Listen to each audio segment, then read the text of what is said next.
Carte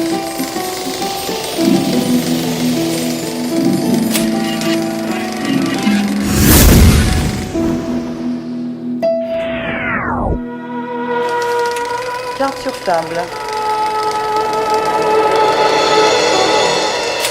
Une émission proposée par Hype FM.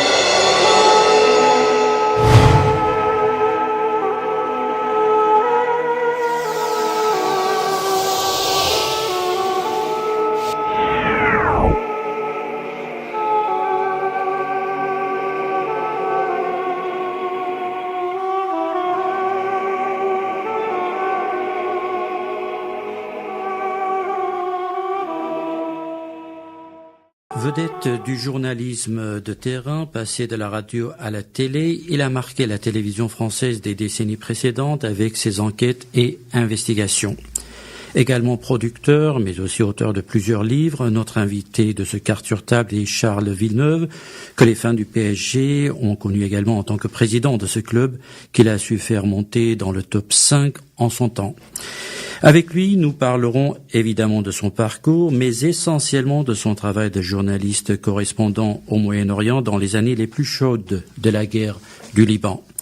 Charles Villeneuve, bonjour. Bonjour. Merci d'être avec nous dans les studios d'Hype FM. Alors nous allons commencer avec la famille. Cette famille d'origine arménienne, côté maternel. Votre maman est d'Alep. Vous êtes vous-même né à Alep et vous y avez vécu jusqu'à l'âge de 5 ans. Alors, première question qui intéressera nos auditeurs d'Hype FM. Quel a été votre lien avec l'arménité dans cet Alep des années 40, 50? Alors, je suis né à Beyrouth et j'ai été élevé à Alep jusqu'à l'âge de 5 ans, 5-6 ans, jusqu'au retour de la guerre de mon père, qui était un Français d'Orient, qui est né lui-même en Grèce, et qui était un technicien, un ingénieur des chemins de fer, et qui ensuite, étant parti avec son frère, rejoint les forces françaises libres de De Gaulle, notamment à travers la 2e division blindée de Leclerc, au Tchad, est revenu donc au Moyen-Orient pour retrouver son épouse arménienne, jeune arménienne, qui était la fille du chef du dépôt des chemins de fer d'Alep. Vous savez que les Arméniens étaient extrêmement présents dans la construction et dans le fonctionnement des chemins de fer syriens. Mon oncle d'ailleurs, Séropé Séropian, était venu faire centrale ici en France et est revenu donc pour être un des ingénieurs des chemins de fer syriens et s'est rendu compte que évidemment les chrétiens et notamment les Arméniens n'avaient pas une place dans la très haute hiérarchie de la direction des chemins de fer. Il est revenu en France et donc il a fini sa vie ici à Paris comme beaucoup d'autres jeunes Arméniens qui ont émigré. Donc moi, l'arménité, le lien avec l'arménité, elle est constante durant toute mon adolescence et durant toute ma jeunesse, parce que ma mère nous a quasiment parlé, sinon tous les jours, presque, de ce qu'a été les massacres des Arméniens et la manière dont les Arméniens ont été traités. Et de là où elle est, je la remercie de nous avoir ouvert l'esprit sur le fait que le massacre des Arméniens a commencé bien avant 1915 et qui a duré jusqu'à 1923. Ça se limite pas à une seule année de massacre. Bien sûr. Et ça a commencé bien avant, notamment en Cilicie en 1844, où 55 000 Arméniens ont été massacrés par la cavalerie kurde. Il y avait évidemment des gendarmes ottomans, des gendarmes turcs, des militaires turcs, mais il y avait aussi des cavaliers kurdes. Les Kurdes ont toujours été omniprésents dans le massacre des Arméniens, la famine organisée, les marches de la mort, etc., etc. Et ma mère, nous sommes 3 frères, et les 3 frères ont toujours eu à l'esprit le massacre des Arméniens. Et jusqu'à mon frère cadet, qui était un officier supérieur de gendarmerie, qui s'est lancé à mon grand ahurissement dans la politique, et qui a été depuis 1995 le maire de Mandelieu-la-Napoule dans les Alpes-Maritimes, qui est quasiment collé à Cannes, et qui lui moi je le pensais pas aussi sensible à la cause arménienne, et lorsqu'il est devenu maire, il a baptisé une place, la place de l'Arménie. Il a fait venir un Khachkar. Enfin, tous ceux qui sont passés par Mandelieu ou par la Côte d'Azur connaissent cette omniprésence arménienne dans la ville de Mandelieu. Et mon neveu... Et aujourd'hui, il est sénateur. Et aujourd'hui, il est sénateur. Il est devenu sénateur. Il a laissé la place à mon neveu, qui est le fils de mon plus jeune frère, qui est médecin à Cannes, et qui est physiquement, vous avez le sentiment d'avoir un Arménien devant vous. C'est donc mon neveu Sébastien, qui est un avocat. Sébastien comment? Leroy. Le vrai nom, mon vrai nom, c'est Leroy, le héros Y. Voilà. Alors, je voulais vous poser la question par rapport au nom de votre maman, au nom de famille. Alors, écoutez, quand je suis arrivé à Europe 1, je venais de Paris Presse Intransigeant, qui était un grand quotidien du soir, et qui venait de disparaître en 1970. Et c'est Jacques Paoli qui m'a dit, mais c'est toi qui signes là à la page 3, tu racontes très bien au présent narratif, viens faire un essai à Europe 1. Je suis arrivé à Europe 1, puis ça a marché, et le directeur de la rédaction s'appelait Georges Leroy. Ah. Georges Leroy me dit, il faudra que tu changes de nom. Tu peux pas t'appeler Charles Leroy. J'ai dit, bon, très bien, je vais m'appeler comme ma mère, Charles Séropian. Il m'a dit, ah non, c'est trop exotique. Ah bon? Eh ben, il faut trouver un autre nom. Bon, finalement, c'est André Arnaud, qui était un des rédacteurs en chef, patron de l'édition de 13 heures, qui me dit, ah, mais il y a Villeneuve-Saint-Georges, il y a bien Villeneuve-le-Roi, tu vas t'appeler Villeneuve. Voilà comment je me suis appelé Charles Villeneuve. Et après coup, je me suis aperçu que Georges Leroy s'appelait Claude Topakian. Ah. Et que, justement, il m'avait fait renoncer à Séropian. Et alors que je me serais très bien appelé Charles Séropian. Et ma mère en aurait été extrêmement touchée et flattée. Parce que les trois fils, si vous voulez, nous voulions toujours faire plaisir à ma mère. Ma mère était ultra politisée et nous a ouvert l'esprit à la politique et à la géopolitique en permanence.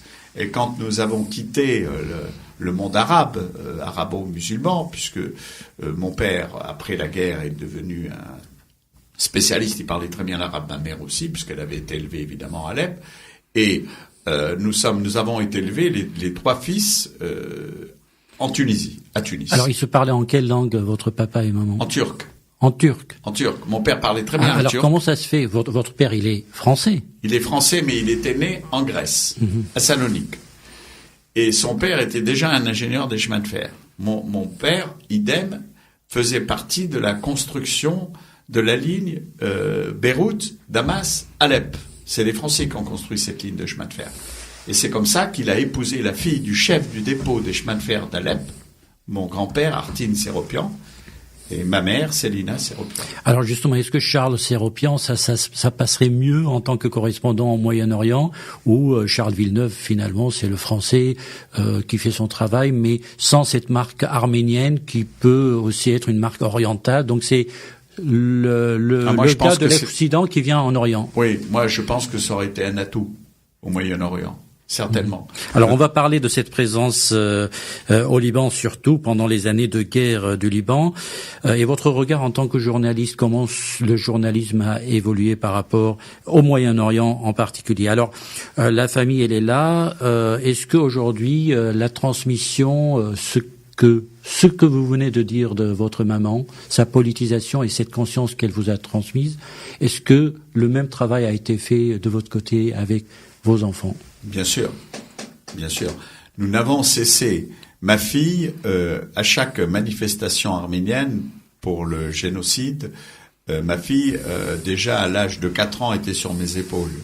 Alors elle est toute blonde, elle a des yeux bleu vert, ce qui n'est pas mon cas, évidemment, mais elle était remarquée avec sa blondeur. Et elle a vraiment une conscience sur ce plan-là de ce qu'est, de ce qu'a été le génocide arménien, et de ce que sont les Arméniens aujourd'hui dans le monde. Alors, quand on est dans les chemins de fer, un Français militaire, on est probablement lié au régime des renseignements, lié à la France. Est-ce que c'était le cas de vos parents, votre père? Vous avez un oncle qui était très attaché à la France et donc il a servi la France au Moyen-Orient.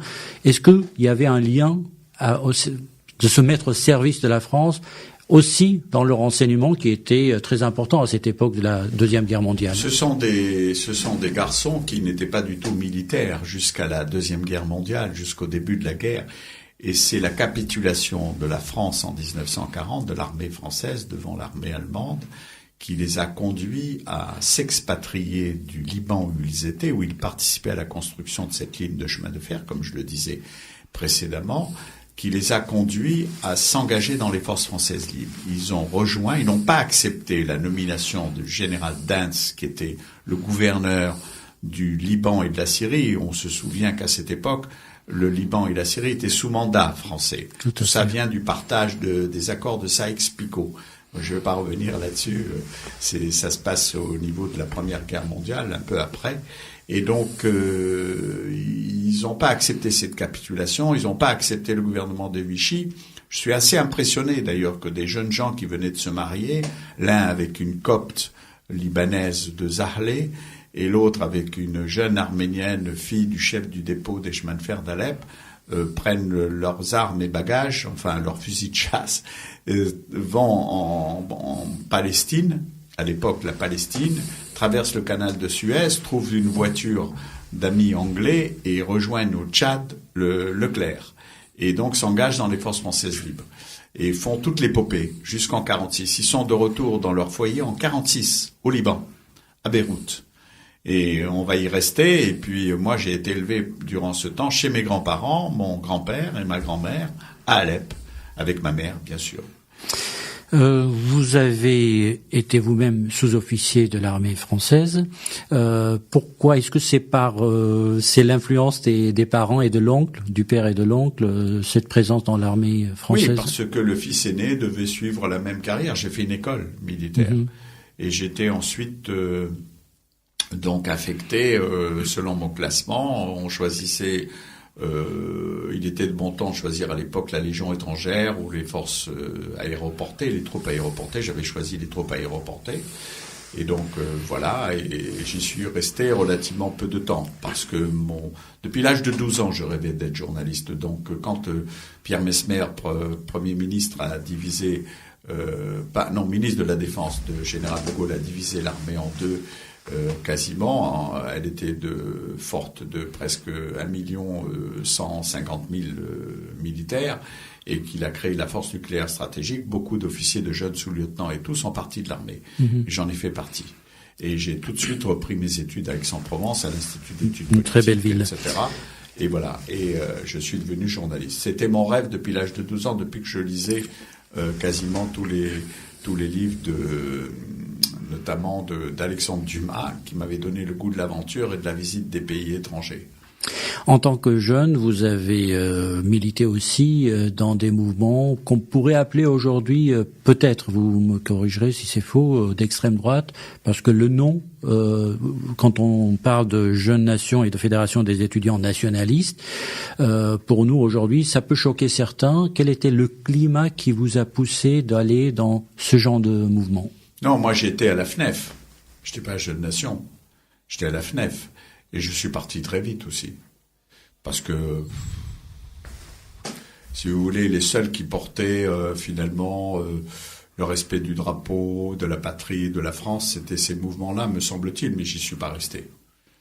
Très vite, je suis parti de ce type d'activisme. Alors, on a l'impression ici en France, peut-être moins ces dernières années, mais pendant des décennies, que porter le drapeau français, c'était un monopole des forces d'extrême droite, alors que les forces de gauche voyaient tout cela parfois même avec mépris, comme si le patriotisme c'était gênant pour certains. Quel est votre regard de ces bouleversements de la société française? On va parler du Moyen-Orient, donc on va parler aussi du terrorisme. Non, je suis pas d'accord. Il y a des forces de gauche qui étaient parfaitement patriotiques aussi, et notamment des camarades à Aix-en-Provence qui étaient sur les mêmes valeurs que moi sur ce plan-là. Mais on voyait très peu le drapeau français dans une manifestation de gauche. Oui, mais enfin tout ça a évolué. Moi, je crois pas qu'il faille s'arrêter à ce type de division. Je pense pas qu'un homme de gauche soit antipatriotique, pas du tout. C'était le cas dans l'armée, dans les troupes aéroportées même. Il faut pas oublier que certains ont refusé de faire le putsch justement par conviction politique et étaient aussi dans les forces aéroportés, et donc qualifier tout de suite les gens qui appartiennent à ce type de régiment de gens d'extrême droite, c'est typique de la gauche, ça, en général. Les procès d'intention sont quand même plutôt caractéristiques de la gauche. C'est ce que je n'aime pas et ce que je n'apprécie pas. Charles Villeneuve, si on parle de vous aujourd'hui, vous voulez qu'on vous cite en tant que journaliste, correspondant, auteur de livres, producteur, président du PSG. Qu'est-ce qui est la marque qui vous parle le plus chez Charles Villeneuve? Moi, je suis journaliste, oui. J'ai toujours resté journaliste, même à la tête du PSG. Et comment se fait-il que vous êtes allé, c'est la connaissance de la langue arabe qui vous a amené vers le Moyen-Orient?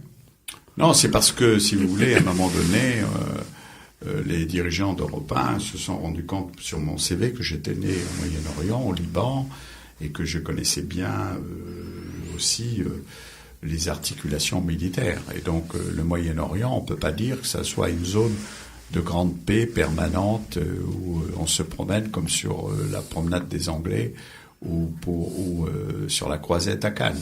C'est une zone en feu, permanente, toujours aujourd'hui, encore plus peut-être qu'avant, bien que durant ma carrière, j'ai très peu connu, si vous voulez, des moments beaucoup plus, je dirais, pacifiques au Proche-Orient, au Moyen-Orient, parce que j'ai couvert le Liban, mais j'ai couvert aussi Téhéran, j'ai couvert la révolution iranienne, j'ai couvert les guerres israélo-palestiniennes, ne serait-ce que celle du Kippour, etc. Donc j'ai toujours vu cette région agitée par des secousses militaires permanentes. Alors on va faire un petit voyage avec vous. D'abord, quelle était la première fois en tant que journaliste cette fois-ci que vous avez mis le pied dans ce Moyen-Orient presque en feu?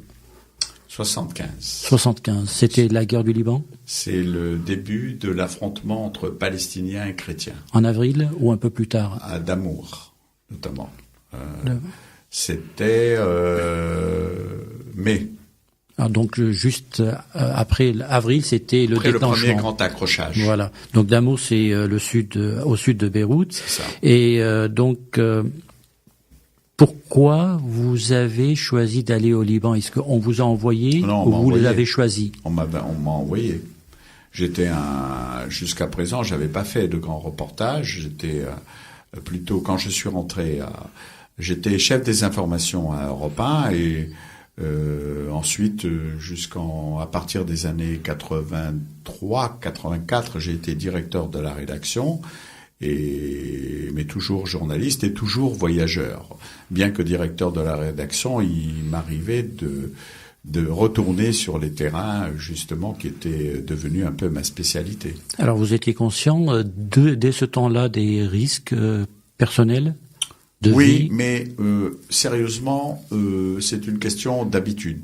Bien que l'habitude conduise à, si vous voulez, des moments de distraction où on va un peu loin, on franchit la ligne rouge. Mais c'est pas ce qui m'a arrêté. Mais pour autant, je suis pas un garçon dénué de précautions, pas du tout. Je savais qu'il fallait pas aller jusqu'au feu, si vous voulez. Souvent, quand certains de mes camarades, comme Jean-Louis Calderon, qui est mort sous la chenille d'un char à Bucarest, je me suis jamais approché de ces mastodontes qui sont à moitié ou même aux trois quarts aveugles. Donc j'ai toujours pris des précautions. Connaissant bien le matériel militaire, je sais qu'il faut pas prendre le risque de s'en approcher de manière trop exagérée. Alors expliquons à nos auditeurs le contexte politique du Liban des années 75. Donc qui étaient les partis? Vous avez évoqué les Palestiniens. Quel était le problème des Palestiniens à ce moment-là? Pour moi, le problème des Palestiniens dès 75, c'est de ne pas avoir tiré les leçons de ce qui leur est arrivé en Jordanie en septembre 70. Les Palestiniens, dès lors qu'ils se sont installés à Beyrouth, le président libanais a ouvert les portes du Liban aux réfugiés palestiniens qui sont arrivés en masse après le massacre des Palestiniens en 70 par l'armée jordanienne, il ne faut pas l'oublier.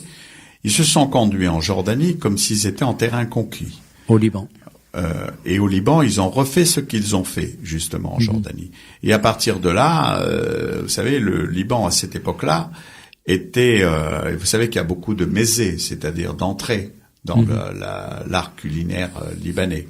Eh bien, il y avait peut-être même autant de milices que de mésés. Et donc, ça ne pouvait pas être supportable pour les uns et pour les autres. Alors, qui a allumé le feu ? Certains disent les Palestiniens, d'autres disent les chrétiens libanais, notamment la milice des forces libanaises. Mais je crois que le sujet... Les Kataïeb à ce moment-là. Les Kataïeb, oui, mais le sujet, il n'est pas là. Ça aussi, c'est une déformation que je réprouve, moi, personnellement, dans l'interprétation politique qu'on fait des événements. Quand vous vous conduisez en pays conquis, alors que vous n'êtes pas issu du pays conquis, il est bien évident que l'étincelle se produira à un moment donné. Et donc, rappelez-vous qu'on appelait ça le Fataland. Hein, tout un quartier de Beyrouth où finalement c'était une police qui n'était plus la police nationale libanaise et qui était musulmane. Alors comment expliquer la présence armée des Palestiniens ? Parce que ça a été toujours leur habitude. La précaution qui a été prise quand ils ont quitté Beyrouth en 1982, en fin août 82, et qu'une partie de ces Palestiniens, en tout cas l'état-major, est arrivé à Tunis, la grande précaution des Tunisiens, c'est de leur avoir imposé justement d'arriver désarmés. Et c'est ce qui a fait qu'ils ont pu coexister en Tunisie, bien que réduits quand même à un petit nombre. Beaucoup sont restés au Liban. Il ne faut pas oublier dans les camps, ce qu'on appelle les camps palestiniens, qui sont des villes en réalité. Surtout à Saïda, jusqu'à maintenant. Et puis dans le sud, en tout cas, du Liban. Donc c'est ça qui a fait que les frottements ont été importants. Alors évidemment, il y a eu une ligne de démarcation qu'a partagée la communauté chrétienne de la communauté musulmane, ce qu'on a appelé Beyrouth Est, qui était un pays chrétien, maronite essentiellement, mais pas seulement, parce qu'il n'y a pas que les maronites.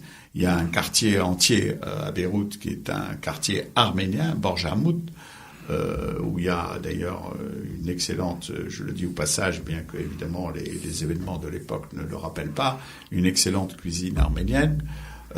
Moi, quand je vais à Beyrouth, ça m'arrive relativement souvent, je dis bien relativement, je vais toujours à Borj Hamoud, parce qu'il y a toujours évidemment des Arméniens, il y a des députés arméniens, il ne faut pas l'oublier aussi, etc., dont notamment l'un qui est assez célèbre, qui a été ministre dans différents gouvernements, Ovnanian. Donc, la présence arménienne fait que, moi personnellement, j'ai été, grâce à ma mère d'ailleurs, considérablement aidé par la communauté arménienne du Liban, dans mes reportages notamment. Et grâce à eux, d'avoir des contacts au plus haut niveau des Palestiniens, notamment le Fatah. Justement, est-ce que vous avez rencontré Yasser Arafat ? Bien sûr, très souvent. Très souvent. Je le connaissais, j'avais un lien quasiment personnel avec Arafat. Est-ce que vous étiez considéré par lui et par d'autres au Liban comme un messager ? Non. C'est-à-dire, pas forcément un messager, je parle de la communication, pas messager auprès du gouvernement français, messager pour transmettre c'est-à-dire, c'est vous qui étiez pour eux, parce qu'ils n'avaient pas ce que je dis est faux, parce qu'ils avaient une bonne communication, parce qu'avec les armes, on communique très bien, donc on fait savoir ce qu'on veut avec les armes, mais sur le plan de la communication médiatique, vous étiez un relais pour eux. Oui, moi, j'appelle pas ça un messager. Un journaliste, un reporter, il n'est pas un messager. Malgré vous.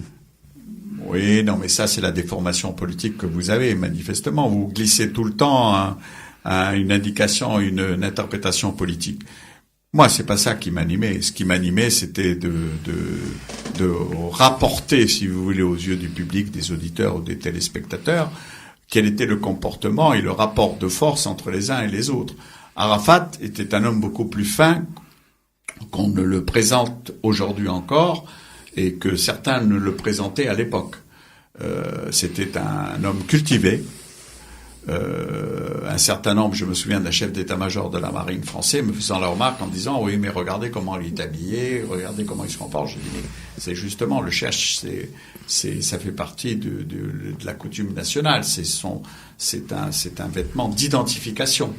Et d'une cause aussi.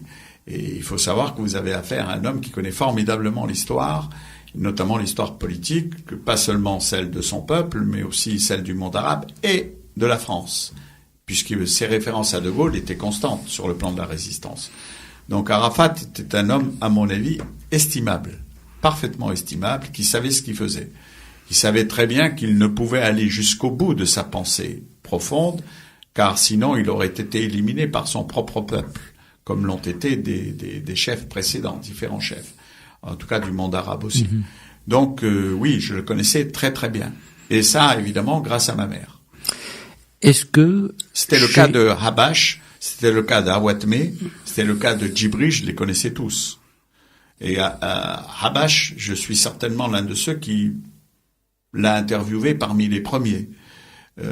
Et c'est Awatmé qui a révélé au micro d'Europe 1, à mon micro, l'évacuation et l'accord d'évacuation par les Français des Palestiniens. En quelle année ? 1982. 82, quand ils sont partis à Tunis. Quand ils ont quitté Beyrouth. Alors, justement, chez ces gens-là, qui étaient pour certains considérés comme étant tout simplement des terroristes, tout simplement des gens qui portaient la violence, quelle était la cause qu'ils défendaient?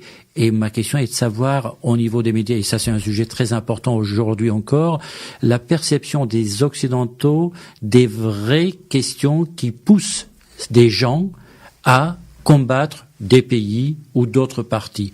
Quelle était la cause que ces Palestiniens portaient à ce moment-là ? La cause, si vous voulez, c'est toujours dans le cadre de la négociation avec les Israéliens. C'était ça. Principalement, c'était ça. C'était pas de créer au Liban une enclave palestinienne. Je crois pas. En tout cas, c'était pas l'idée qu'avait Yasser Arafat.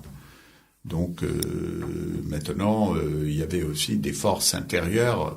Le Fatah n'était pas d'accord avec le FPLP de Habash, ni le FDLP d'Awatmé.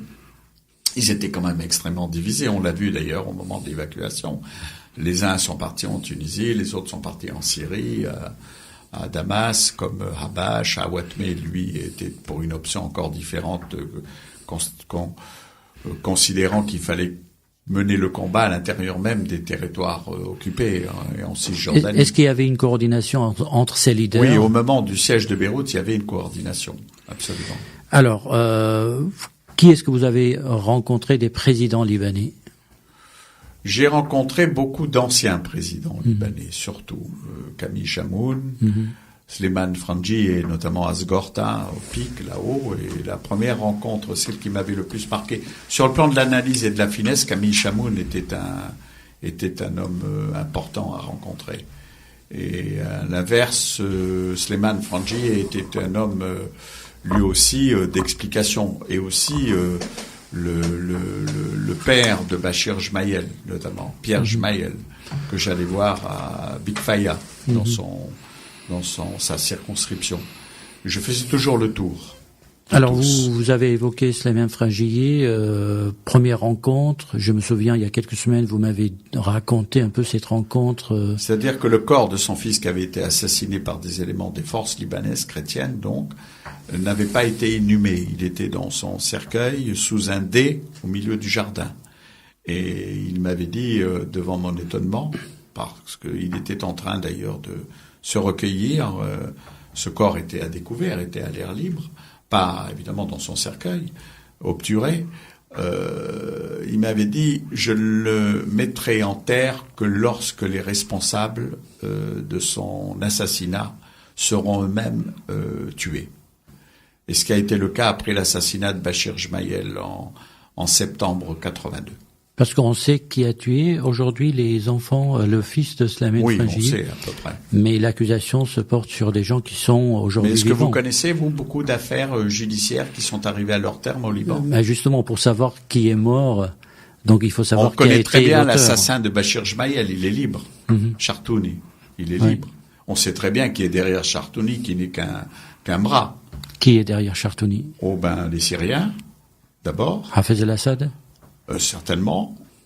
Moi, j'assimile, si vous voulez, les Alaouites à une secte des assassins. Le nombre de journalistes qui ont été assassinés, que ce soit Samir Kassir, que ce soit Gibran Touani, ou même l'un qui a été raté, qui est un journaliste et qui est un des dirigeants des Druzes, Marwan Hamadeh. Je l'ai vu dans l'état où il était, quand il était soigné au Val d'Oras, et je l'ai revu à Beyrouth chez lui, justement. Et donc, tout ça, ce sont les Syriens, bien sûr. Il n'y avait pas que les Syriens qui faisaient des attentats. Il n'y avait pas que les Syriens, mais le bras armé et l'ordre venaient de Syrie. Et je ne vais pas rentrer dans les détails parce qu'il y a beaucoup de détails à donner. On y passerait toute l'émission. Alors, est-ce que ces gens qui les soviétiques n'étaient pas indifférents aussi à l'affaire? Parfois on parle des Iraniens, on parle à l'époque de Saddam Hussein, on parle. Non, mais les Iraniens, c'est bien plus tard. Oui. C'est bien plus tard. Quand il y a eu les grands attentats et où les soldats français aussi ont été touchés. Voilà. Donc, en tout cas, moi, je voudrais revenir à ces hommes qui ont fait le Liban des années 50, 60, 70. Camille Chamoun, vous en avez parlé, ancien président, Pierre Gemayel. Quelle a été la relation de ces deux frères qui se détestaient en réalité parce que c'était les deux grands concurrents, Chamoun qui est devenu président, mais Pierre Gemayel qui avait la rue avec lui. Quelle était la relation qui est liée? Parce que finalement, c'est Pierre Gemayel, on a vu que ses fils sont devenus présidents, pour l'un pour une courte période, pour l'autre pour une plus grande période. Quelle était cette relation et comment voyait-il le Liban d'un point de vue chrétien? Est-ce que c'était un Liban confédéral qu'il voulait? Est-ce que c'est un Liban confédéral qu'on veut toujours dans ces mouvements politiques chrétiens? Pour moi, c'est Bachir Gemayel qui avait la vue la plus claire. Et lui avait déjà pris pas mal de contacts avec la communauté chiite au moment où il allait, car il a été assassiné avant même qu'il ne soit intronisé. Il avait été élu, mais il n'était pas encore intronisé quand il a été assassiné. C'est dans la première quinzaine de septembre 1982 qu'il a été assassiné. Et donc c'est lui qui avait la vision la plus claire. Il savait très bien que s'il devait y avoir, il était obligatoire quasiment d'une coexistence politique, sociale, économique entre les différentes communautés, et notamment une communauté montante qui était la communauté chiite. Et je pense que ça n'était pas vu d'un bon œil aussi bien du côté syrien, du côté arabe, si vous voulez, proprement dit, que du côté israélien. Une affaire de ce type. Bachir avait une vue certainement différente de son frère, notamment Amin, qui lui a succédé après son assassinat. Et d'ailleurs, Amin s'en est sorti. Je me souviens d'une réflexion de Walid Jumblat, le chef de la communauté druze, qui disait autant Bachir c'est difficile avec lui, autant Amin c'est beaucoup plus facile, parce qu'il a, je dirais, une partie de son caractère qui est beaucoup plus tournée vers le business que vers l'affrontement. Alors justement, Bachir Gemayel, lui, il a soulevé cette question des 10 452 km², c'est-à-dire le Liban entier. Le Liban entier signifie sans les Syriens qui étaient déjà présents au Liban. Est-ce que c'est ça qui a fait qu'il a été, selon vous, assassiné par Chartouni, donc par les Syriens? Oui, enfin, c'est une des raisons certainement primordiales, oui, certainement. Mais il n'y avait pas que ça. Il y a aussi le fait qu'il pouvait créer une unité politique, Bachir. C'était une menace pour l'impérium syrien. Et derrière ça, pour l'impérium aussi, je dirais, des grandes nations influentes auprès des Alaouites. Et il y avait une nécessité de l'éliminer, en tout cas pour Hafez el-Assad, puisqu'il contrariait l'un des grands desseins de Hafez el-Assad, c'est la reconstitution de la Grande Syrie. Avec une partie du Liban. Bien sûr. Quel était le regard des Israéliens en ces temps-là, avec ces changements et l'arrivée de Bachir el-Gemayel? Est-ce que ça convenait à Israël, ce personnage? Je pense qu'il a convenu jusqu'au moment où il est devenu président de la République et qu'il a commencé à être relativement inconvenant par rapport aux exigences israéliennes au moment où il s'apprêtait à prendre le pouvoir. Justement, cette espèce d'alliance qu'il était en train de passer avec les jeunes chiites ne convenait pas parfaitement à la vision israélienne. Je crois pas. En tout cas, c'est mon opinion et mon analyse.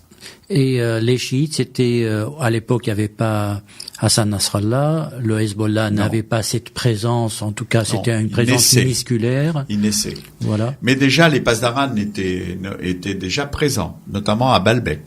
Et ça, notamment les Occidentaux et les services de renseignement occidentaux n'y ont pas fait assez attention.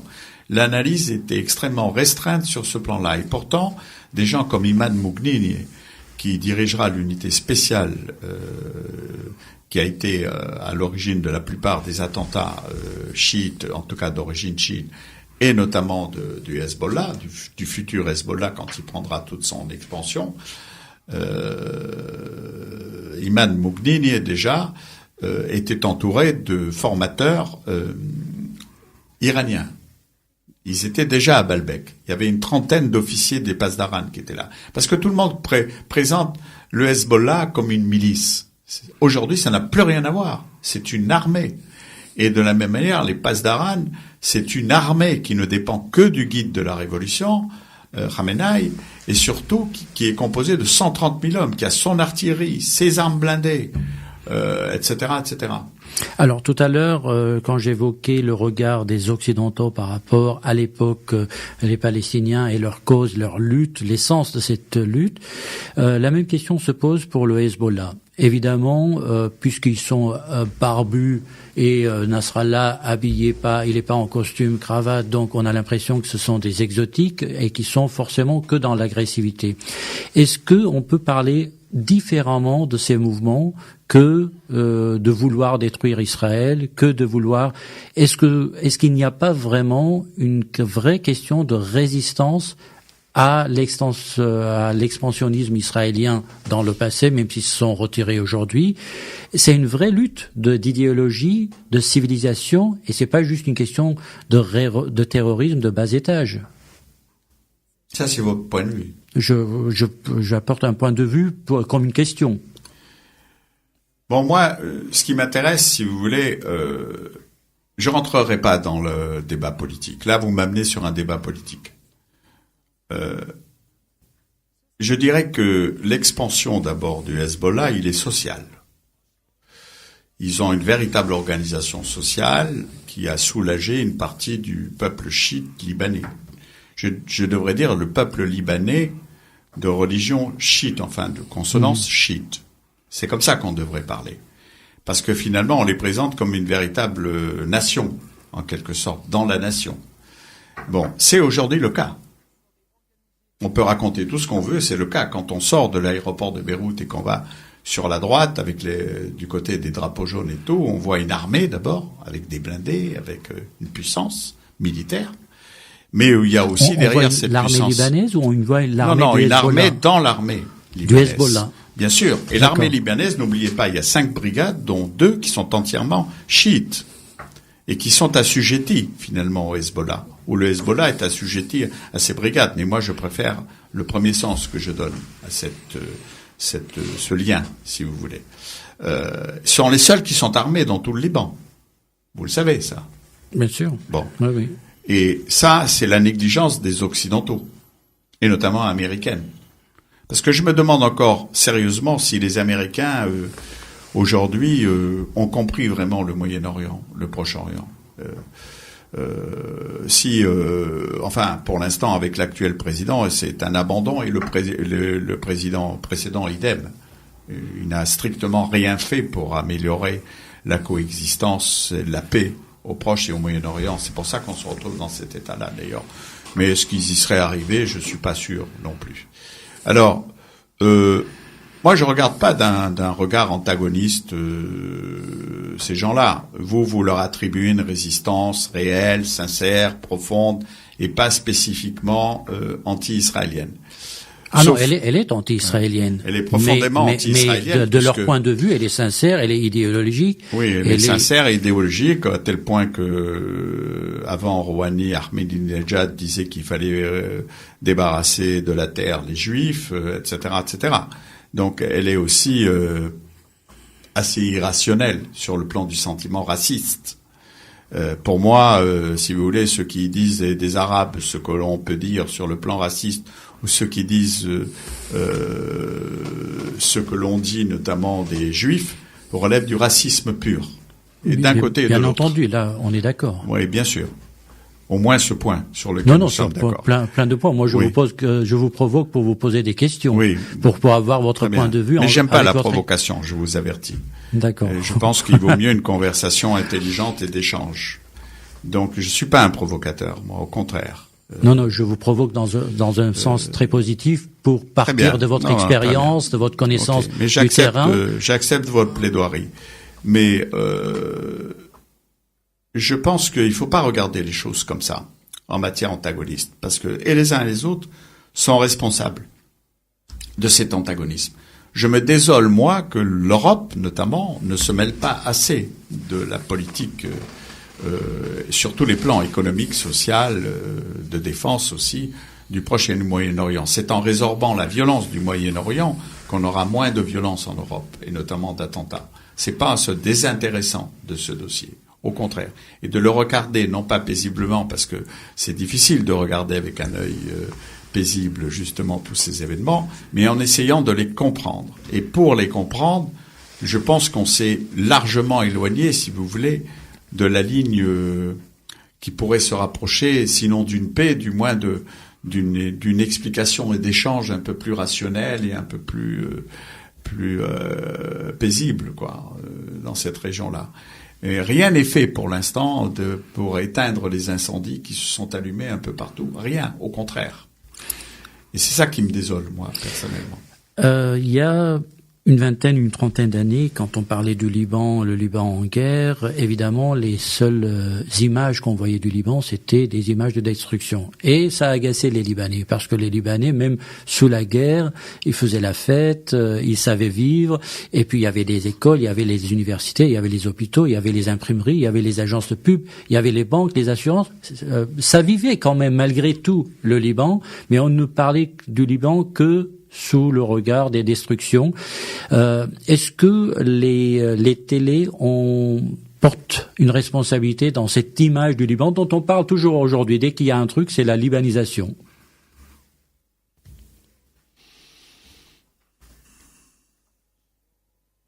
Est-ce que les télés portent une responsabilité? Dans ce sens-là, oui, certainement.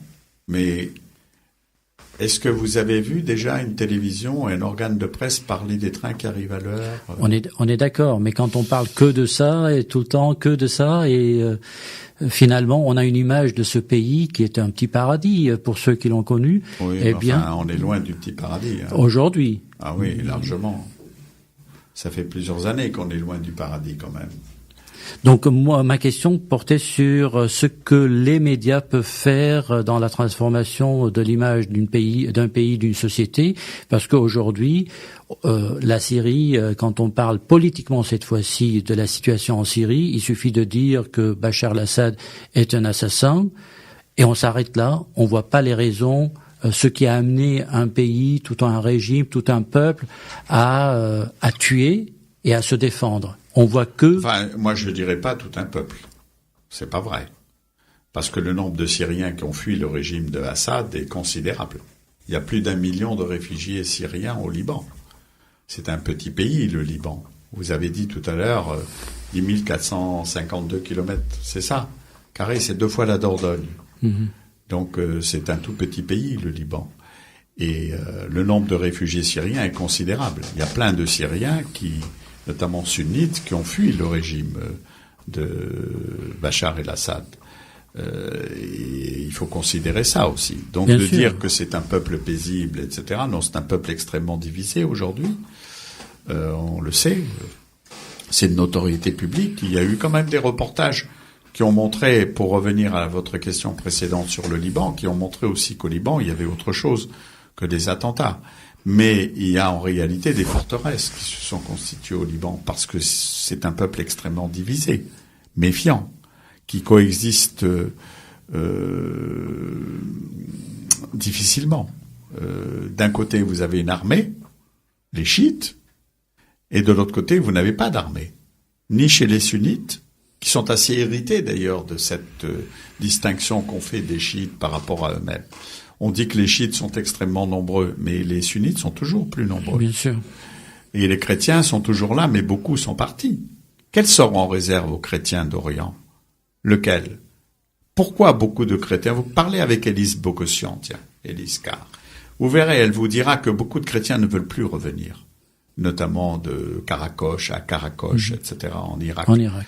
Parce que c'est une ville de 85 000 habitants à peu près, qui est en extraordinaire majorité chrétienne, et beaucoup ne veulent pas revenir. Parce que les premiers qui ont agressé, justement, les chrétiens, ne sont pas Daesh. Ce sont des gens issus de la communauté musulmane qui cohabitaient et qui coexistaient paisiblement avec ces chrétiens. Et donc, ils se méfient en se disant, ça s'arrêtera jamais, ça s'arrêtera plus jamais. Quel est le sort qu'on fait aux chrétiens égyptiens, toujours aujourd'hui? Parle-t-on tous les jours des attentats, des exactions qui sont commises par rapport aux Coptes? Si vous voulez qu'on parle justement du Moyen-Orient de manière paisible, constructive, en décrivant, il faut aussi parler de ça. Alors, c'est vrai qu'on ne parle que de ça. Mais il y a quelques reportages quand même qui montrent qu'il y a une autre vie au Liban, notamment. Mais de dire que c'est redevenu la Suisse du Moyen-Orient, non. Pas encore. Et je pense c'est pas pour demain. C'est pas pour demain. Vous avez parlé donc de la Syrie. Vous avez été à Alep récemment. Quelle est la situation aujourd'hui? Parce que la situation des Arméniens d'Alep et puis des habitants d'Alep généralement nous intéresse. D'abord, le quartier arménien d'Alep est en grande partie détruit parce qu'ils sont très mal placés géographiquement dans la ville. La ville a été bombardée, dépecée quasiment. C'est assez, ça ressemble aux images qu'on voit dans les archives des films qui sont consacrés à la Deuxième Guerre mondiale, notamment des villes comme Dortmund, qui à l'issue en 1945 était quasiment par terre. Et Alep est par terre, alors que Alep était une très belle ville, la ville économique de la Syrie, une ville en pleine expansion, où le commerce, les échanges, le business, était formidable. Je suis allé au cimetière, moi, là, dans le carré arménien pour aller sur la tombe de mon grand-père, qui est entretenu par il faut le rappeler ça, par des familles arméniennes qui sont responsables de l'entretien de ces tombes, qui le suivent. Alors malheureusement, ils sont assez éloignés de plus en plus parce que beaucoup d'Arméniens sont à Beyrouth. Évidemment, ils ont fui les bombardements, les combats. Ça partait, c'était une ville en feu, quoi. Il faut savoir quelle est la vie de toute cette communauté, non seulement arménienne, mais des Syriens qui sont nés, qui ont été élevés, qui habitaient, qui commerçaient, qui vivaient à Alep. C'est une ville éventrée, comme on éventre, si vous voulez, un animal. Et ce qui a été fait est quasiment relève de l'animalité de l'homme dans cette ville. Et quand on se rend compte de ça, on se rend compte de ce qu'a pu être la souffrance de tous ces gens-là. Et les Arméniens ne sont pas les derniers à avoir souffert de ces échanges monstrueux, permanents, quotidiens, avec tout ce que ça implique sur toute une jeunesse, sur l'esprit de cette jeunesse, qui évidemment est élevée dans la guerre, avec ce que ça peut résonner sur le comportement futur. Et c'est ça qui m'inquiète, moi, notamment pour les chrétiens d'Orient. Et selon vous, c'est fini la guerre? Daesh a perdu du terrain? Non, elle va continuer sous un autre... si vous voulez, sur le plan militaire, il n'avait aucune chance. Mais ça va continuer sous une autre forme. C'est-à-dire du terrorisme. D'ailleurs, il y a 5 jours, il y a eu une attaque à Bagdad, pas loin de Bagdad, dans les faubourgs de Bagdad, de Daesh d'ailleurs. Il y a une attaque dans le sud aussi de Mossoul, par des gens de Daesh, des bandes. Tout n'est pas réduit en cendres. Essentiellement, vous voulez dire en Irak? En Irak. Mais c'était vrai aussi avant l'arrivée de Daesh, les attentats permanents en Irak. Oui, parce que vous avez un affrontement. L'erreur américaine qui a mis le feu aux poudres, c'est évidemment d'avoir dissous d'abord le parti Baas irakien, d'avoir exécuté Saddam Hussein, d'avoir mis au banc d'infamie quasiment une grande partie des chefs de la communauté sunnite, et donc d'avoir disloqué tout un équilibre. Et cet équilibre-là, sous la férule d'un consul américain, qui est aujourd'hui le patron de la CIA, Bon, et cette erreur politique pour moi majeure a provoqué cet incendie, si vous voulez, qui aujourd'hui a conduit à un nombre de morts incroyable, à disloquer tout un pays, et à déconcentrer, si vous voulez, tous les équilibres. Et je vois pas très bien comment tout ça peut revenir sur une ligne de force de coexistence pacifique. Est-ce que c'est la raison pour laquelle aujourd'hui le président Macron et d'autres également à travers le monde pensent que, même si on a dit il y a 3-4 ans, Fabius en tête, que avec Bachar al-Assad, il n'y a pas d'avenir ni de négociation ni de reconstruction de ce pays, on revient en arrière et on se dit quand même, avec Saddam Hussein, on a vu ce qui s'est passé après Saddam. On veut pas que la même chose se produise après Bachar. Est-ce que c'est dans cette même logique? Oui, je pense. De la même manière que, si vous voulez, il y a un exemple, un cas d'école, c'est la Libye. Mm-hmm. La Libye, on lance une opération, on destitue, on tue, et finalement, on n'a rien prévu. On a pour remplacer le système. Or, il fallait justement prévoir, et en tout cas surtout, ce qu'il fallait prévoir, c'est que ça allait conduire à une désintégration d'un équilibre. Et cette absence de calcul et le fait de ne pas y avoir réfléchi, quand même incroyable, est une faute politique majeure. Et de la même manière, on veut éviter cette faute politique majeure sur la Syrie, bien évidemment. Mais le pays qui a le plus de cartes en main, c'est la Russie, à l'heure actuelle en Syrie. Le vainqueur, on dit que le vainqueur c'est l'Iran. Oui, l'Iran s'est construit un corridor qui va de Téhéran à Bagdad, de Bagdad à Damas et de Damas à Beyrouth. 4 pays que, en réalité, l'Iranien traverse sans passeport, en quelque sorte. Sans oublier le Yémen. Oui, alors le Yémen, c'est un conflit, si vous voulez, que je détache pour l'instant. C'est un autre conflit entre l'Arabie Saoudite et l'Iran. Ouais. C'est pas différent, c'est relié. Mais là, je parle simplement de l'Iran qui se déplace facilement aujourd'hui, qui constitue une menace pour les Israéliens. Et technologiquement, il n'y a pas d'armée plus avancée que l'armée israélienne, pour moi, dans toute la région. Aucune armée ne vaut l'armée israélienne. Mais cela étant, c'est une armée qui tient une forteresse. Et les forteresses, pour les élargir, il faut faire très attention parce qu'un jour ou l'autre, les murs tombent. Alors, évidemment, il ne faut pas s'inscrire dans la durée d'une vie d'un être humain. Il faut s'inscrire dans la durée de l'histoire. Donc, bien évidemment, la proposition, les journalistes ont retenu de l'entretien accordé par Macron aux journalistes de France 2. De la Housse. N'ont accordé d'attention que sur le fait qu'il annonçait la fin de la guerre mi-février. C'est pas ça l'information, pour moi, la plus importante.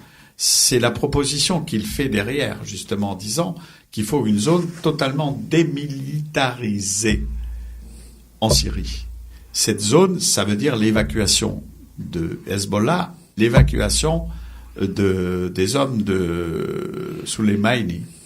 Parce que quand vous avez la présence du général Soleimani, Hassan Soleimani, vous avez donc la présence, la marque des pasdaran iraniens de l'armée, de cette armée dans l'armée des pasdaran.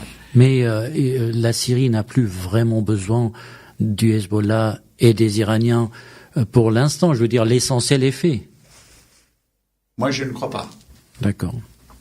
Quel est le risque que vous voyez? Est-ce que c'est les Kurdes, par exemple? Je pense que le Hezbollah veut quand même, si vous voulez, non pas tirer les marrons du feu seul, pas du tout, mais le Hezbollah a largement participé à la libération du territoire et il y a un prix à payer par rapport au Hezbollah. C'est pas un prix territorial, c'est un prix de... Je pense que les Iraniens souhaitent que le Hezbollah reste sur le terrain syrien et maintienne sa présence. Mais ils n'ont pas d'assises populaires comme au Liban. Oui, mais pour l'instant, le pays est vide et c'est vidé en tout cas. Donc, en même temps, ils sont exsangues. Ils ont perdu 8000 hommes et parmi leur élite, justement, des forces militaires. ça compte aussi. Et les Iraniens sont là. Et puis en plus, ils sont surarmés, ce qui constitue une menace sur le front oriental israélien. C'est la principale préoccupation israélienne, parce que si j'ai bien compris l'échange entre Netanyahou dimanche dernier et Macron, il s'est porté là-dessus. Est-ce que vous voulez dire que, comme vous l'avez évoqué tout à l'heure, dans les années 80, la présence iranienne dans la plaine de la Beka, où vous avez dit les Français ou les Occidentaux ont fait une mauvaise analyse sur l'avenir de cette présence, est-ce que c'est cette même présence irano-Hezbollah qui peut engendrer pour les décennies à venir une présence chiite, armée, politisée au sein même du système syrien? Je le crois. Ça dépendra du parrain russe. D'autant que l'appui russe n'est pas aussi solide que on le pense à l'extérieur, notamment les analystes, etc. Et c'est la raison pour laquelle Assad s'est montré assez, je dirais, déterminé dans sa riposte à la proposition française. Ils savent très bien que l'appui russe n'est pas aussi, si vous voulez, compact que ne l'espérait le Bachar al-Assad. Alors justement, avant de plonger un peu dans la vision de la France par rapport à cette région et la Syrie en particulier, mais également le Liban, parce que le président Macron est intervenu avec cette histoire de Saad el-Hariri. Alors les autres acteurs régionaux, la Turquie, l'Arabie Saoudite, on a parlé de l'Iran et le rôle du Hezbollah, et Israël. Alors la Turquie, amitié extraordinaire entre Erdogan et Bachar el-Assad, et puis du jour au lendemain, ça devient des ennemis les plus farouches. Qu'est-ce qu'a perdu ou qu'est-ce qu'est en train de gagner la Turquie probablement dans cette affaire syrienne? Il mise sur l'avenir, le Erdogan. D'abord, l'une des inquiétudes d'Erdogan, c'est les Kurdes. Et notamment sur sa frontière avec le nord-ouest-est de la Syrie. Il ne veut absolument pas entendre parler d'une récompense quelconque des fruits de la bataille des Peshmerga contre Daesh. N'oublions pas que les Kurdes sont en partie entourés des forces spéciales américaines et en partie de forces spéciales françaises. On les a fait descendre de leur montagne où c'est d'excellents combattants pour apprendre à faire la guerre en plaine. Ça a été surtout le travail des Français là-dessus. D'ailleurs, dernièrement, il y a eu un sous-officier du RDP, des régiments de dragons parachutistes, sont des régiments qui dépendent de la direction du renseignement militaire, essentiellement français.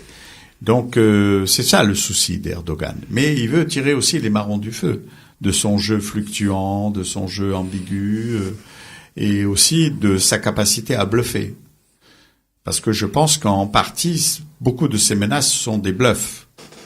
Parce que je pense pas qu'il franchira la ligne rouge autant qu'il veut le laisser croire. Je ne crois pas. Quel est le message qu'il porte, Erdogan, par rapport... D'abord d'une puissance... Moi, si vous voulez, je vais mêler plus globalement Erdogan à ce qui me paraît quand même assez clair dans cette phase d'affrontement qu'on vient de vivre, c'est que les trois pays émergents dans la région, aucun n'est arabe. Aucun. Ottoman, la Turquie, Perse, Iran, Juifs, Israël. Et l'Arabie Saoudite dans tout ça? L'Arabie Saoudite, pour l'instant, est dépendante de beaucoup de choses. L'Arabie Saoudite est tellement dépendante des Américains, notamment, que j'atténuerais un peu, moi,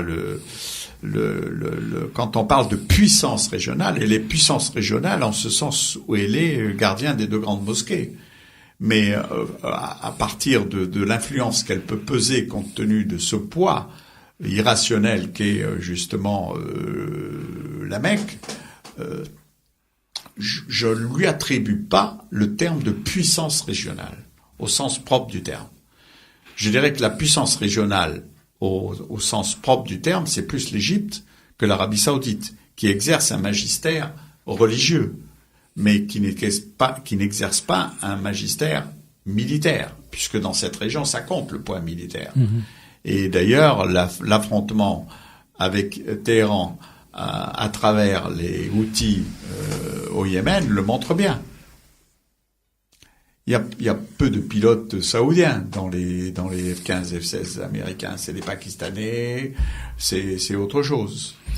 Alors, comment expliquez-vous ce qui vient de se passer en Arabie Saoudite, même si ça n'est pas lié a priori avec notre sujet, donc la Syrie, le Liban, cette révolution du Ritz, ces inculpations, ces arrestations des émirs.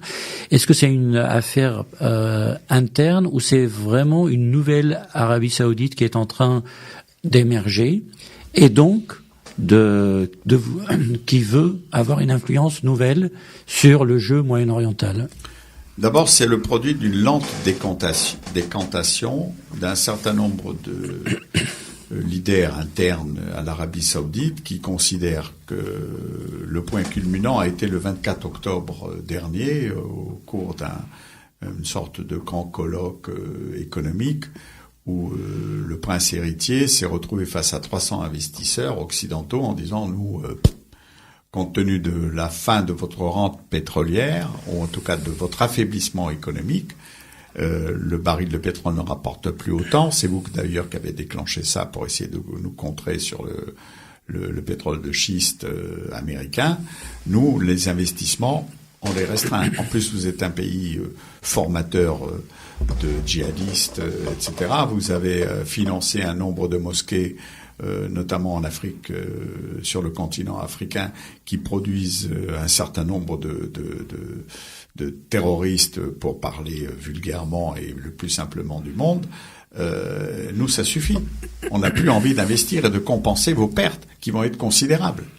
C'est dans ce cadre-là qu'il faut voir les choses résumées simplement, si vous voulez, le plus simplement possible. Je ne vais pas rentrer dans les détails, parce qu'il faudrait rentrer dans le détail de toute l'histoire économique et de tous les accords de sécurité qui ont été passés entre les États-Unis et l'Arabie Saoudite durant l'histoire, ne serait-ce qu'au lendemain de la Deuxième Guerre mondiale. Par contre, ce qui nous intéresse, nous, probablement, c'est pendant les 2 dernières décennies, on a vu Ben Laden et compagnie, on a vu les attentats du 11 septembre, beaucoup de Saoudiens. Alors ça ne veut pas dire que c'est téléguidé par l'État. Oui, mais enfin, ils étaient parfaitement au courant, puisque l'ambassadeur d'Arabie Saoudite, les 35 pages qui ont été censurées de la commission d'enquête parlementaire américaine tiennent à la complicité, notamment de Bandar, dont la femme a fourni tous les passeports à toute l'équipe, Mohamed Atta, etc., qui ont fait le 11 septembre 2001. Voilà, et c'est ensuite, ça ce qui a été. Et ensuite, il y a Daesh, les mouvements salafistes, il y a plein de. Mais le salafisme, c'est inhérent au wahhabisme. Le wahhabisme, à ma connaissance, c'est quand même essentiellement saoudien. Alors justement, c'est le fameux pacte entre les Saouds et les wahhabistes et le wahhabisme. Et c'est ce pacte-là que le prince Salman, manifestement, c'est à ce pacte-là que le prince Salman veut s'attaquer. Et si vraiment il conduit au terme, s'il n'est pas assassiné auparavant par le Conseil des oulémas, etc., qui peut être parfaitement instigateur d'une suppression de ce prince qui s'annonce rénovateur ou réformateur, c'est une révolution qui profite quand même aux pays occidentaux, si tant est qu'elle soit menée à bout. Alors justement, cette avancée de l'Arabie Saoudite ou le renforcement du rôle de l'Arabie Saoudite dans la région ou son affaiblissement, selon les scénarios qui peuvent se configurer dans l'avenir, quelle influence tout cela peut avoir sur un Moyen-Orient paisible? Parce que finalement, avoir par exemple un empire perse qui domine le Moyen-Orient, ça peut apporter, c'est juste un schéma virtuel que je propose, de la paix, parce qu'il n'y a pas de confrontation, alors que quand on est dans la confrontation, c'est que l'ensemble des peuples du Moyen-Orient vont passer un siècle encore à... Quand on regarde l'histoire, les Perses ne sont jamais restés dans leurs frontières. Jamais. Ça commence 5 siècles avant Jésus-Christ. Avec Xerxès, etc., la bataille des Thermopyles, s'inscrit dans cette vision-là. Et nous, le peuple arménien, on en sait quelque chose depuis des siècles. Depuis des siècles, absolument. Mais le peuple arménien est un des premiers peuples chrétiens de la chrétienté. Bon. Et c'est un peuple qui a toujours payé cher, justement, cette caractéristique-là. Il faut jamais l'oublier. C'est vraiment un des premiers peuples chrétiens de toute l'Asie mineure. Et on a toujours fait payer cette dominante-là au peuple arménien. Il est bien évident que la suite est une suite menaçante, je trouve. Parce que je suis pas sûr et que les uns et que les autres conduisent leur réforme ou leur révolution à terme. Elle sera toujours menacée. Il y aura toujours un déséquilibre. Il y a toujours un dominé et un dominant. Toujours. Si la domination vient des Perses, je pense pas que les sunnites laisseront faire les choses paisiblement. Je n'y crois pas.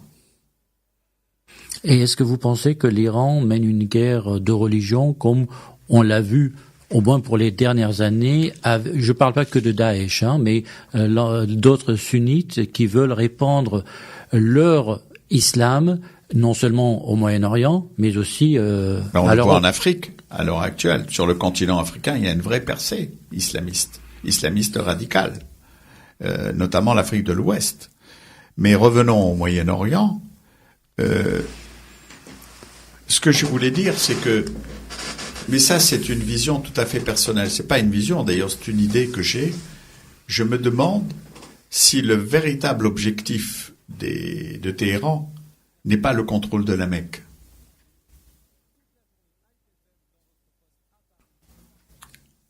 Parce que il n'est pas possible qu'une telle expansion politique de Téhéran n'est pas un objectif de contrôle religieux.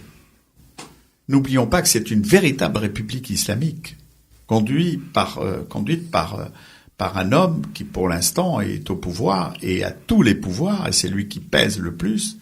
Khamenei est un religieux d'abord. Et sincèrement, jusqu'à présent, cette lignée d'ayatollahs ne nous ont pas montré un sens aigu de la recherche de la paix, sinon pour développer leur propre, si vous voulez, richesse, et notamment celui de l'atome. Donc, je pense qu'il y a une autre visée. C'est pour ça que j'ai pensé au contrôle de la Mecque. Alors justement, la France, comment voit-elle, peut-elle améliorer la situation? Parce que finalement, quand on parle de paix et de la guerre, on parle d'abord d'êtres humains. Aujourd'hui, la guerre de la Syrie, ce sont des centaines de milliers de gens morts et des millions de gens déplacés à l'intérieur du pays ou à l'extérieur du pays. Les dégâts humains sont considérables. Ils sont considérables et c'est ce à quoi on doit penser en premier. Donc, en échange, il faut apporter de la paix pour ces gens-là d'abord et après, bien entendu, les États ont leur raison. Quelle est l'astuce qui peut changer la donne pour la France, aussi pour les intérêts de la France? Vous savez que dans la diplomatie, notamment mondiale, au niveau de la planète, il faut pas seulement peser par l'intelligence et l'astuce. Qu'est-ce qu'il faut pour cela? Il faut être une puissance mondiale économique et militaire. Mais c'est pas suffisant. C'est à ce moment-là qu'intervient ce que vous... La preuve, les Américains, avec toute leur puissance... Absolument. Ils sont absents. Mais parce qu'ils réfléchissent pas à ce qu'est la culture et l'homme aussi. Et l'intelligence de l'homme et des peuples qui sont différents d'eux. Mais l'astuce ne suffit pas. Regardez, le peuple arménien est un peuple intelligent. Ça ne suffit pas pour se défendre, surtout quand on est entouré de la férocité qui a toujours entouré le peuple arménien et qui a payé un prix fort justement à cette férocité, cet antagonisme latent, permanent. Et la France a-t-elle du poids autour de la table des négociations? Elle a du poids parce que, et c'est en cela qu'il faut considérer que Macron a instillé une révolution sur le plan diplomatique, en ce qui concerne les intérêts français, bien sûr. À l'inverse de la diplomatie précédente, il ne base pas ses idées, sa conduite, ses propositions uniquement sur l'éthique et la morale, comme l'a fait le précédent gouvernement durant le quinquennat Hollande. C'est ce qui a fait son échec en Syrie. Lui décide d'inverser la proposition en parlant à tout le monde. Il considère tout le monde. C'est pour ça qu'il va aller à Téhéran après les fêtes. Il faut parler aux Iraniens. Il faut pas fermer la porte. Il faut pas les snober. Il faut pas les considérer comme des sauvages, etc. Pas du tout. C'est une vieille civilisation. C'est un grand pays qui a pesé dans l'histoire et qui a à la fois pesé négativement ou positivement, bien sûr. Et lui veut parler aussi bien, si vous voulez, aux Perses qu'aux Arabes, aux Arabo-musulmans, ou en tout cas aux chiites et aux sunnites. Et je crois que ce rôle-là, la France peut le tenir. N'oublions pas qu'elle est membre du Conseil de sécurité, c'est-à-dire du groupe des 5. Que l'accord sur le nucléaire iranien a été passé par les 5+1, c'est-à-dire les États-Unis, la Russie, l'Angleterre, la Chine, la Russie, plus l'Allemagne et la France, bien sûr. Et donc, quand on est au Conseil de sécurité, beaucoup de mes jeunes confrères l'oublient. C'est qu'on a un droit de veto et on peut, si vous voulez, stopper toute résolution. Et justement, pour essayer de faire progresser et éviter ce type de veto, il faut parler à tout le monde. L'astuce française, si tant est que c'en soit une, elle est là aujourd'hui. Oui, mais ça marche pas trop parce que les Chinois et les Russes s'en servent de ce veto. Donc le veto français, je veux dire, il ne pèse pas lourd face à un manque de consensus au sein des 5. Oui, mais c'est la sur même les chose. grands dossiers. Mais le veto chinois, il pèse pas lourd s'il est aussi face à l'un des 5 qui a le veto. C'est pas ce que je veux dire. C'est pas ça, moi, le sens de mon raisonnement. Non, par rapport à l'Iran, je veux dire, l'Iran a ses alliés dans le club des 5, de toute façon. Oui, mais elle a des alliés moins solides qu'il ne le paraît. Je pense. Profondément. Charles Villeneuve, avec vos voyages dans ce Moyen-Orient, quel a été le regard des différents interlocuteurs que vous avez pu avoir vis-à-vis des Arméniens? Alors, est-ce que tout le monde savait que vous aviez des origines arméniennes? Au Moyen-Orient, ils le savent. Ils le savent. Et comment, objectivement... Ils le savent en France aussi. Oui. Comment, objectivement, voyez-vous à l'époque, aujourd'hui encore, le regard des gens vis-à-vis des Arméniens? Comment ils caractérisent, ils définissent les Arméniens? D'abord, ils le définissent comme un peuple intelligent, astucieux, et ils savent qu'il a été martyrisé. Ils savent tous maintenant. Et ça, quoi qu'on en dise, ils le doivent à des jeunes gens qui l'ont fait savoir. Alors, de différentes manières, par d'autres méthodes, que moi j'ai soutenues, chaque fois. Je sais combien les gens de l'armée secrète arménienne ont pu être critiqués. Mais il n'empêche que certains jeunes Arméniens qui ont fait partie de cette organisation ont payé cher de leur vie, justement leur appartenance, jusqu'à l'erreur ultime qui a été le 15 juillet 83. Mais même avant, quand on mettait des bombes dans des poubelles pour exposer des femmes qui passaient avec leurs poussettes, c'est critiquable. Bien sûr. Ou dans des agences de voyage. Tout terrorisme aveugle est critiquable.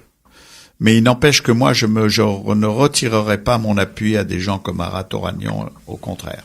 Je les ai vus sur le terrain, prenant des risques énormes, dans la BK, justement, être en désaccord avec un certain nombre de consignes et de décisions qui ont été prises par un des responsables, qui a disparu aujourd'hui. Je connaissais très très bien intimement Monté Melkonian, Ekmedjian, Alek Yanikomchan, etc. À tous ces jeunes Arméniens, j'ai été admiratif de leur action. Mais là, vous parlez des gens qui appartenaient à l'école réformatrice, si je puis dire, oui. De l'Azala, et non pas de la vraie Azala qui... C'était la vraie Azala aussi. Alek Yanikomchan, c'est de la vraie Azala. Mais il était réformateur dès le départ. Oui, qui se sont détachés de ces attentats Absolument. aveugles qui sont... Qui est une erreur stratégique due à un seul homme, surtout. Et quel est votre regard sur l'action beaucoup plus ciblée des justiciers du génocide arménien? Encore plus, si vous voulez, de considération, parce que ont atteint leur but et leur objectif. Si on a parlé du génocide arménien dans le monde, c'est grâce au sacrifice de tous ces jeunes gens. Alors nous allons en 2 mots parler aussi, rappeler à nos auditeurs. Alors pour les plus jeunes, ils connaissent pas l'histoire forcément de Messrine, ou ils savent pas certains qui était Pierre Bérégovoy. En tout cas, ce que je veux dire, c'est que vous avez consacré des enquêtes très intéressantes, avec des révélations très souvent très intéressantes sur ces gens-là. Vous avez été à la télé, il faut le dire, Charles Villeneuve, une star, celui qu'on attendait avec ses enquêtes, ses investigations. Et pour la télé française, pour la télé mondiale, c'était une approche un peu plus moderne à l'époque que de venir de choquer les gens avec des informations, des révélations. Qu'est-ce que vous retenez de ces années-là, puisque, on le disait tout à l'heure, je suis d'abord et avant tout, vous le disiez, journaliste. Sincèrement, avec toute la considération que je vous porte, je ne suis pas une star. Et je n'ai pas de comportement de star. Et je suis un journaliste qui, grâce à l'appui d'un certain nombre de mes confrères et qui ont dirigé cette chaîne, notamment TF1, mais auparavant Europe 1, avec succès, des gens comme Étienne Moujotte, comme Patrick Lelay, etc., qui m'ont permis de faire des émissions, un certain nombre d'émissions, notamment l'une qui était en pointe, était Le Droit de Savoir, de me faire connaître. Je suis un journaliste qui n'est jamais, si vous voulez, été omniprésent à l'écran. Au contraire, je pense que ce qui doit être omniprésent, c'est le reportage, c'est la connaissance, et j'espère que c'est comme ça qu'on m'a regardé, qu'on m'a compris. Ce qui m'intéresse aujourd'hui, profondément, et là ça rejoint un peu ce que vous faisiez comme remarque tout à l'heure, c'est-à-dire que le Liban n'est pas que une explosion permanente, c'est aussi autre chose. Ce sont des peuples donc qui ont une véritable culture, qui sont très intéressants, qui ont construit, si vous voulez, une véritable, qui ont instiller une révolution dans la manière de vivre et de coexister entre communautés religieuses différentes. C'est quand même, quoi qu'on en pense, quels que soient les soubresauts de cette coexistence et des drames, il n'empêche que voilà deux grandes religions qui coexistent quand même, les musulmans et les chrétiens. Au prix de sacrifices, de douleurs. Il y a, avant la guerre, même les Juifs qui étaient dans le pays. Absolument, et qui sont partis, malheureusement. Il en reste très peu. Il en reste très très peu. Et évidemment, la division entre chiites et sunnites qui reste paisible pour l'instant au Liban, en tout cas actuellement. Et il faut s'en féliciter. Et c'est une constitution confessionnelle qui marche quand même. Alors, elle est due aux Français. Tiens.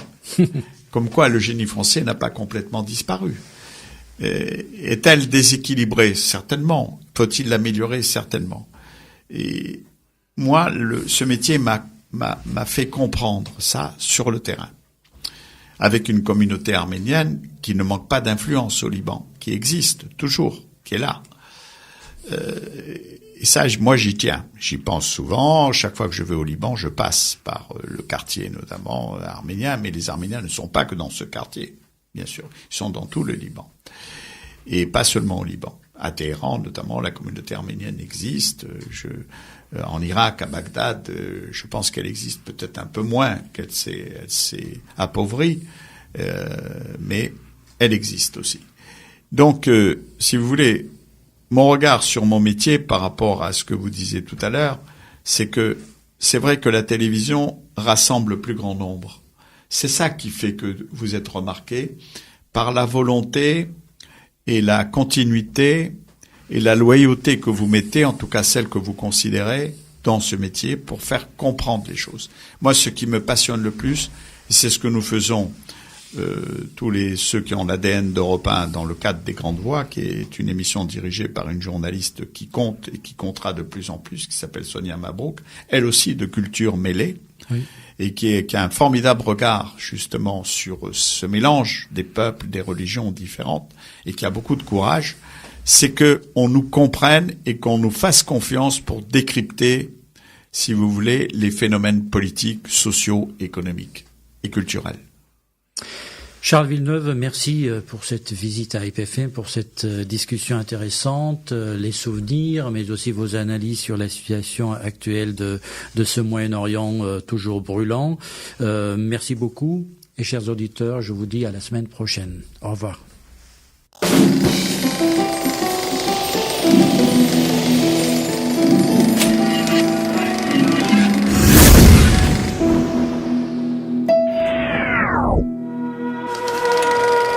Carte sur table.